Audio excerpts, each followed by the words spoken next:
శ్రీమహాగణాధిపతయే నమః. శ్రీమహాసరస్వత్యై నమః. శ్రీగురుభ్యో నమః. హరి ఓం.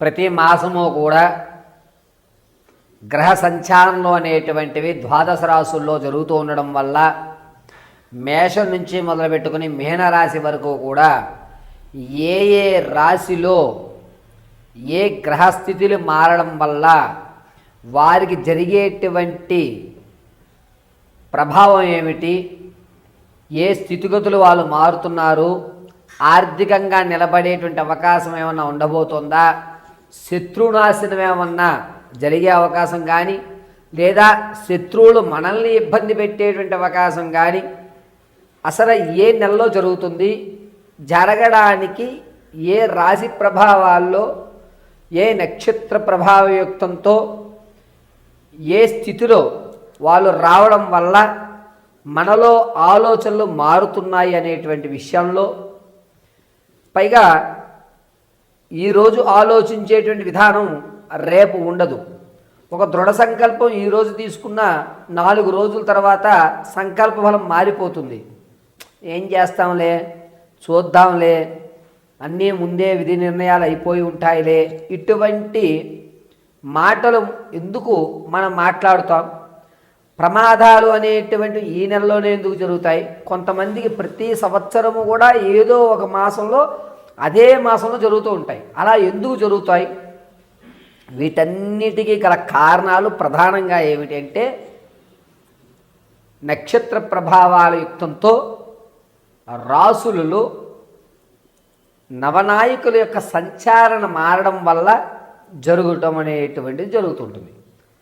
పౌర్ణమి అమావాస్య వ్యవస్థతోటి గ్రహణాల యొక్క స్థితిగతులు అనుసరించుకుని ఈ నవగ్రహాలు స్థానాలు మారడం వల్ల మన యొక్క జాతకంలో అనేకమైనటువంటి మార్పులు జరిగి మనం అనుకున్నటువంటి అచీవ్మెంట్ అవ్వడం, చివరి వరకు ధనం వస్తుంది అనుకుని చివరి మూమెంట్లో రాకపోవడం, వివాహం అవ్వడానికి అన్ని ఏర్పాట్లు చేసుకున్న తర్వాత ఏదో ఒక ఇబ్బందితో దూరం అవ్వడం, ఈ నెల నేను కన్ఫామ్ అయ్యాను పర్వాలేదు అనుకున్నప్పుడు అది మళ్ళీ ఇబ్బంది పెట్టడం, ఎంత ప్రయత్నించినా ఉద్యోగ ప్రాప్తి కలగకపోవడం, ఎంతసేపటికి కూడా అందరూ బాగానే ఉన్నారు, నా యొక్క జాతకంలోనే ఇబ్బందిగా ఉంది, నేనొక్కడిని మాత్రమే సమాజానికి వ్యతిరేకంగా ఉన్నాను అనేటువంటి ఆలోచనలు రావడం, వీటన్నిటికీ గల కారణాలు ఏమిటంటే నవనాయకుల యొక్క స్థితిగతులు ఆధారం. ఇప్పుడు మనం మార్చి 15వ తారీఖు నుంచి ఏప్రిల్ 18వ తారీఖు వరకు కూడా రవి స్థానం మారుతూ ఉండడం వల్ల మేషం నుంచి మొదలు పెట్టుకుని మీనరాశి వరకు కూడా ఏ విధమైనటువంటి స్థితిగతులు మారుతున్నాయి అనేటువంటి విషయాన్ని మనం చర్చించుకుంటాం. ఏ విధంగా వీరు ఆర్థికంగా కానీ లేదా వీరి ఆలోచన విధానంలో ఏమైనా మార్చుకోవాలా, ఈ నెల నుంచి వచ్చేటువంటి నెల వరకు కూడా వీరి యొక్క ఆలోచన యుక్తం మారడానికి ఏ విధమైన రెమెడీస్ చేసుకోవాలి, అదేవిధంగా కోర్టు సంబంధితం కానీ భార్యాభర్తల మధ్య చికాకులు కానీ లేకపోతే విద్యలో ఉన్నతమైన స్థితిగతులు పొందడం కానీ మీరు అనుకున్నటువంటి రంగంలో అనుకున్న విధంగా మీ యొక్క విజయకేతనం ఎగరవేయడానికి అనుకూల వాతావరణాలు ఎప్పుడు కలుగుతాయి, వీటన్నిటినీ మనం చాలా క్షుప్తంగా చాలా ఈజీగా మనం ఈ వీడియోస్ నుంచి తెలుసుకుంటాం. ఎక్కడి నుంచి? మేషం నుంచి మొదలుపెట్టుకుని మీనరాశి వరకు కూడా రవి సంచరించడం వల్ల జరిగేటువంటి స్థితిగతులు. అందరిలాగే ద్వాదశంలో రవి, అష్టమంలో రవి, రవిస్థానం గురుడు వక్రీభవిస్తూ 8వ ఇంటి నుంచి 11వ ఇంటికి చూస్తోంది. ఇలాగా మనం వివరించామనుకోండి, మీరు అర్థం చేసుకునేటువంటి స్థితులు కొంతమందికి ఉంటాయి, అర్థం కాని వారు కొంతమంది ఉంటారు. కాబట్టి రవిస్థానం మారుతూ ఉండడం వల్ల మేషం నుంచి మీనం వరకు ఏ ఏ ఫలితాలు జరగబోతున్నాయి అనేది మనం అత్యంత క్లియర్గా ఇప్పుడు మీకు వివరించి చెప్పడం జరుగుతుంది. ఈ రవి సంక్రమణ జరగడం అనేటువంటి దాని వల్ల జరిగేటువంటి ప్రభావాలు కేవలము గోచార రీత్యా మాత్రమే తెలియజేస్తున్నాను. ఇది గుర్తుపెట్టుకోండి, నేను తెలియజేసేది కేవలం గోచార రీత్యా మాత్రమే. వ్యక్తిగతంగా కాదు.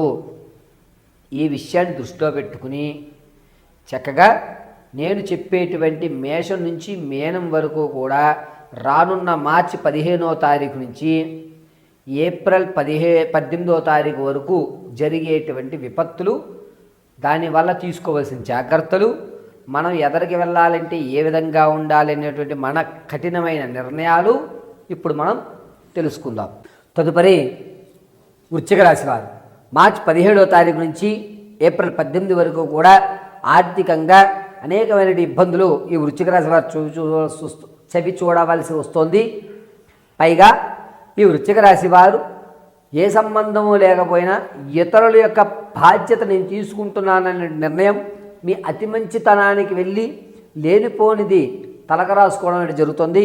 కాబట్టి మీరు ఏదైనా నిర్ణయం తీసుకునేటప్పుడు మీ యొక్క భార్యతోటో, తల్లిదండ్రులతోటో,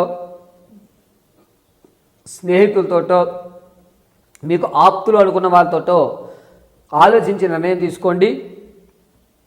1-2 సార్లు ఆలోచించండి. క్షణికాలాల్లో నిర్ణయాలు ఎట్టి పరిస్థితుల్లో వృశ్చిక రాశి వారు తీసుకోకండి.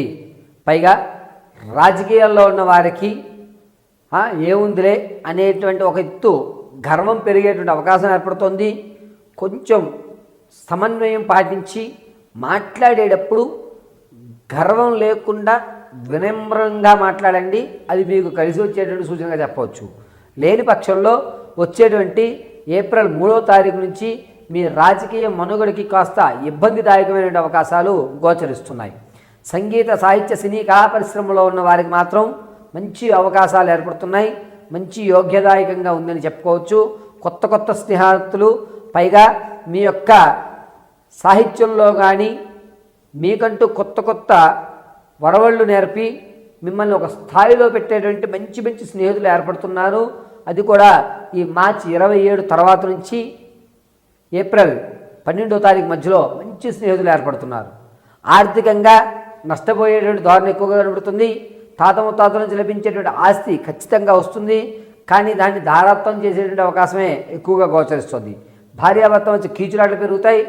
పైగా మీరు అనుకున్నటువంటి విధంగా సంతానయుక్తం యోగ్యం లేకపోవడంతో ఏదో ఒక ఖచ్చితమైన నిర్ణయం తీసుకుని కృత్రిమంగా అయినా సరే ఈ నెలలో నేను సంతానాన్ని కలిగించుకోవాలి అని దృఢ సంకల్పం నిర్ణయం తీసుకుంటారు. ఆ నిర్ణయం అంత ఖచ్చితమైనది కాదు. వివాహం కొరకు చూసే వాళ్ళకి ఈ నెల కొంచెం గడ్డుకాలంగా ఉందని చెప్పుకోవాలి. వివాహయుక్తానికి అయితే వాయిదా వేసుకోవాలని చెప్తాను. ఆరోగ్యం విషయంలో వృశ్చిక రాశి వారు కొంచెం జాగ్రత్తగా ఉండాలండి. కిడ్నీకి సంబంధించిన వ్యాధులు ఏర్పడేటట్టుగా ఉన్నాయి. ఆపరేషన్ జరిగేటువంటి అవకాశం కూడా ఎక్కువగా గోచరిస్తుంది. మార్చి 23వ తారీఖు నుంచి ఏప్రిల్ 9వ తారీఖు మధ్యలో కూడా కొంచెం ఆరోగ్యం విషయంలో చాలా జాగ్రత్తగా ఉండడం మంచిది. ఈ వృశ్చిక రాశి వారు నిరుద్యోగులకి ఉద్యోగ ప్రాప్తి కలిగేటువంటి అవకాశం 89% కనబడుతుంది. ఒకవేళ ఉద్యోగం కన్ఫామ్ అయినా ఒక్క నెల ఓపిక పెట్టండి. ఎందుకంటే మళ్ళా మిమ్మల్ని తొలగించేటువంటి అవకాశాలు ఎక్కువగా గోచరిస్తున్నాయి. ఈ వృశ్చిక రాశి వారు మార్చి 17వ తారీఖు నుంచి ఏప్రిల్ 18 వరకు కూడా ప్రతిరోజు కూడా కనకదార స్తోత్రాన్ని వినడం కానీ, లేదా నారాయణ యొక్క గోవిందనామ స్మరణలు వినడం కానీ అత్యంత శుభశీఘ్రంగా ఉంటుంది.